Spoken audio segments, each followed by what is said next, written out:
ನೋಡಿ ಸರ್, ಈಗ ಅವ್ರು ಕಳೆದ 4-5 ವರ್ಷಗಳಿಂದ ಅವ್ರು ಏನೇನ್ ಮಾತಾಡ್ತಾರ ಅನ್ನೋಂಥದ್ದು ಅವ್ರಿಗೆ ಅರ್ಥ ಆಗುತ್ತೆ ಅನ್ನೋದು ಗೊತ್ತಿಲ್ಲ. ಇವತ್ತಿನ ಅವ್ರ ಬಗ್ಗೆ ನಾವೇನು ಮಾತಾಡ್ಲಿಕ್ಕೆ ಹೋಗೋದಿಲ್ಲ. ಯಾಕಂದ್ರೆ ಯಡಿಯೂರಪ್ಪನವ್ರು ಅಂದ್ರೆ ಏನು, ಇವ್ರು ಮಾತಾಡ್ತಾರಂದ್ರೆ ಏನು. ಯಡಿಯೂರಪ್ಪನವರು ಕಳೆದ 50 ವರ್ಷಗಳಿಂದ ಸತತವಾಗಿ ಕಾಲಿಗೆ ಚಕ್ರ ಕಟ್ಕೊಂಡು ಒಂದು ಬೂತ್ ಇರುವಂತ ಊರಿಗೂ ಸಹಿತ ಭೇಟಿ ಕೊಟ್ಟು ಬಸ್ ನಲ್ಲಿ ಅಡ್ಡಾಡಿ ಬಸ್ ಸ್ಟ್ಯಾಂಡ್ ದಲ್ಲಿ ಮಲಗಿ ಇವತ್ತು ನಮ್ಮ ದಕ್ಷಿಣ ಭಾರತದಲ್ಲಿ ಮೊದಲನೇ ಬಾರಿಗೆ ಸರ್ಕಾರ ತಂದು ಕೊಟ್ಟಿರುವಂತವ್ರು. ಇವತ್ತೇನಾದ್ರೂ ಯಡಿಯೂರಪ್ಪನವರು 4 ಬಾರಿ ಮುಖ್ಯಮಂತ್ರಿ ಆಗಿದ್ದಾರೆ, ಪ್ರತಿಪಕ್ಷದ ನಾಯಕರಾಗಿದ್ದಾರೆ, ರಾಜ್ಯ ಅಧ್ಯಕ್ಷರಾಗಿದ್ದಾರೆ. ಎಲ್ಲ ಜವಾಬ್ದಾರಿಯನ್ನ ಅತ್ಯಂತ ಯಶಸ್ವಿಯಾಗಿ ನಿಭಾಯಿಸಿದ್ದಾರೆ. ಇವತ್ತು ವಿಜೇಂದ್ರ ಅವರು ಅವ್ರ ಮಗ ಅನ್ನುವಂತ ಕಾರಣಕ್ಕೆ ಅವ್ರನ್ನ ರಾಜ್ಯಾಧ್ಯಕ್ಷ ಮಾಡಿಲ್ಲ. ಅವ್ರು ಬೇರೆ ಬೇರೆ ಜವಾಬ್ದಾರಿಗಳನ್ನು ಕೊಟ್ಟಿರುವಂತದನ್ನ ಯಶಸ್ವಿಯಾಗಿ ನಿಭಾಯಿಸುವುದರಲ್ಲಿ ಅವ್ರು ಯಶಸ್ವಿಯಾಗಿರುವಂತ ಹಿನ್ನೆಲೆಯಲ್ಲಿ ಅವ್ರು ಕೊಟ್ಟಿದ್ದಾರೆ. ಇದನ್ನ ಅವ್ರು ಅರ್ಥ ಮಾಡ್ಕೋಬೇಕು. ಅದ್ರ ಸಲುವಾಗಿ ವಿಜೇಂದ್ರಗೆ ಆಗ್ಲಿ ಯಡಿಯೂರಪ್ಪನವ್ರ ಬಗ್ಗೆ ಮಾತಾಡೋದು ಬಿಜಾಪುರದಾಗ ಶೋಭೆ ತರುವಂತದ್ದಲ್ಲ. ಅವ್ರನ್ನ ಯಾವುದೇ ರೀತಿಯಿಂದ ಉತ್ತರ ಕೊಡ್ಲಿಕ್ಕೆ ಹೋಗುದಿಲ್ಲ.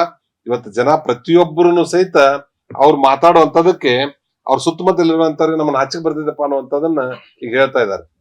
ಅದ್ರ ಸಲುವಾಗಿ ಅವ್ರ ಬಗ್ಗೆ ಹೆಚ್ಚಿಗೆ ಮಾತಾಡ್ಲಾರ್ದೇನೆ ನಾವು ಬಾಗಲಕೋಟ್ ಬಿಜಾಪುರ ಬಗ್ಗೆ ಇಲ್ಲಿರುವಂತ ರೈತರಿಗೆ ನಾವ್ ಏನ್ ಮಾಡ್ಬೇಕು, ನೀರಾವರಿ ಏನ್ ಮಾಡ್ಬೇಕು, ನಾವು ಇನ್ನೂ ಸಾಕಷ್ಟು ರೈಲ್ವೆಗಳನ್ನ ಮಾಡುವಂತದ್ದಿದೆ, ಏರ್ಪೋರ್ಟ್ ಗಳನ್ನ ಮಾಡುವಂತದ್ದಿದೆ, ಶಿಕ್ಷಣದ ವ್ಯವಸ್ಥೆಯನ್ನ ಸುಧಾರಣೆ ಮಾಡುವಂತದ್ದಿದೆ, ಇನ್ನು ಸಾಕಷ್ಟು ಗ್ರಾಮಗಳಿಗೆ ಶುದ್ಧವಾಗಿರುವಂತ ಕುಡಿ ನೀರನ್ನು ಕೊಡುವಂತದ್ದಿದೆ, ಆಸ್ಪತ್ರೆಗಳು ಆರೋಗ್ಯದ ದೃಷ್ಟಿಯಿಂದ ನಾವೆಲ್ಲವನ್ನ ಸುಧಾರಣೆ ಮಾಡುವಂತದ್ದಿದೆ.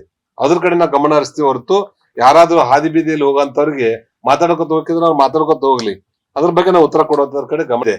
ಒಂದು ದೀಪ ಆರುವಾಗ ಅದು ಜಾಸ್ತಿ ಡಾಳಾಗ ಆಗ್ತದೆ ಅನ್ನುವಂಥದ್ದನ್ನ ಅದು ಇವತ್ತ ಕಾಲ ಬಂದಿದೆ. ಅದ್ರ ಸಲುವಾಗಿ ಅವ್ರ ಬಗ್ಗೆ ಯಾರು ಅದನ್ನ ಸೀರಿಯಸ್ ಆಗಿ ತೆಗೆದುಕೊಳ್ಳೋದಿಲ್ಲ.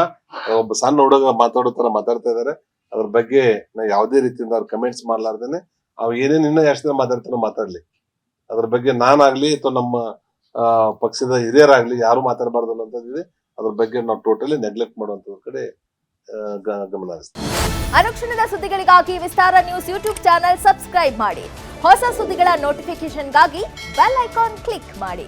ಲೇಟೆಸ್ಟ್ ಅಪ್ಡೇಟ್ಸ್ಗಾಗಿ www.vistaranews.com ವೆಬ್ಸೈಟ್ಗೆ ವಿಸಿಟ್ ಮಾಡಿ. ಅಂಗೈಯಲ್ಲೇ ಜಗತ್ತಿನ ಸುದ್ದಿ ತಿಳಿಯಲು ವಿಸ್ತಾರ ನ್ಯೂಸ್ ಕನ್ನಡ ಆಪ್ ಡೌನ್ಲೋಡ್ ಮಾಡಿ.